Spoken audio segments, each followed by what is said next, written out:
যেটা এখনো পর্যন্ত জানতে পাওয়া যাচ্ছে, কয়েকজন প্রত্যক্ষদর্শী কথাও জানিয়েছেন যে এত বিপুল জোরে আওয়াজ হয়, সেই বিকট আওয়াজে এবং এই বিস্ফোরণের অভিঘাতে যে স্ট্রিট লাইটগুলো থাকে সেই স্ট্রিট লাইটগুলো সবকটি নিভে গিয়েছিল এবং এখনো পর্যন্ত সেই স্ট্রিট লাইট জ্বালানো সম্ভব হয়নি। এবং ইতিমধ্যেই ঘটনাস্থলে 15টি দমকলের ইঞ্জিন ঘটনাস্থলে পৌঁছেছে। ইতিমধ্যেই অবশ্য যে আগুন জ্বলছিল সেই আগুনকে নিয়ন্ত্রণে আনা সম্ভব হয়েছে বলে জানতে পারা যাচ্ছে। কথা বলবো নিউজ রুম থেকে রয়েছেন আমাদের সঙ্গে রয়েছেন আমার সহকর্মী ঋষিকেশ ব্যানার্জি। ঋষিকেশ, সর্বশেষ আর কি কি আপডেট রয়েছে তোমার কাছে?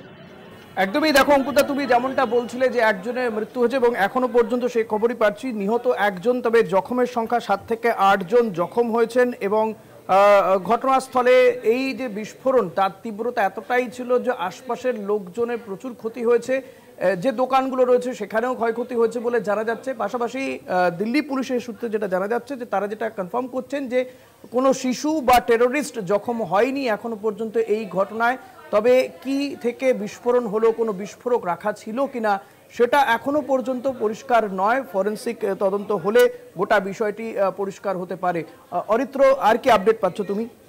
দেখো, এখনো পর্যন্ত এই যে বিস্ফোরণ বা যে ঘটনা ঘটেছে, গাড়িতে আগুন লেগে যাওয়ার ঘটনা, সেই ঘটনায় কিন্তু দিল্লি জুড়ে প্রথমত হাই অ্যালার্ট জারি হয়েছে এবং মিনিস্ট্রি অফ হোম মিনিস্ট্রি কিন্তু ঘুম ভেঙেছে বলা যেতে পারে। তার কারণ দিল্লি পুলিশের স্পেশাল সেলকে সেখানে পাঠানো হয়েছে এবং যেটা সূত্র মারফত খবর পাওয়া যাচ্ছে, ন্যাশনাল সিকিউরিটি টিম অর্থাৎ এনএসজি এবং এনআইএ তারাও ঘটনাস্থলে আর কিছুক্ষণের মধ্যেই পৌঁছে যাবেন।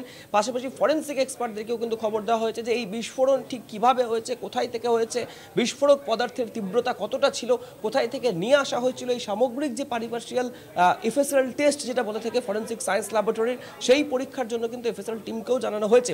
কিন্তু এতগুলি বিষয় বা এই পুরো ঘটনা ঘটে যাওয়ার পরেও যে বিষয়টা নিয়ে সবথেকে বেশি প্রশ্ন উঠছে, যেখানে 2900 কেজি বিস্ফোরক উদ্ধার হলো এই দিল্লি থেকে বেশ কিছুটা দূরে, সেই অদূরে, সেই ঘটনার পর কেন দিল্লি জুড়ে সতর্কতা নেওয়া হলো না, কেন এরকম গুরুত্বপূর্ণ হাই সিকিউরিটি জোনগুলিতে নিরাপত্তা বাড়ানো হলো না?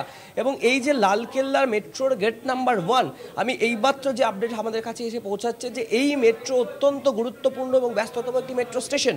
শুধু নিত্যযাত্রীরা নয়, বিভিন্ন পর্যটক যারা লালকেল্লা দর্শনে আসেন বা লালকেল্লা চত্বরে ট্যুরিজমের জন্য আসেন, ট্যুরিস্ট হিসেবে আসেন, তারাও এই লালকেল্লার 1 নম্বর গেটে দিয়ে কিন্তু যাতায়াত করে থাকেন এবং নর্মালি এই গেটই ব্যবহার হয় প্রচুর মানুষের যাতায়াতের জন্য। সেই জায়গায় দাঁড়িয়ে যে এই যে বিস্ফোরণ, সেই বিস্ফোরণের ঘটনায় ঠিক এখনো পর্যন্ত কতগুলো ইনজুরি রয়েছে, ব্লাস্ট ইনজুরি, সেই বিষয়টা স্পষ্ট নয়।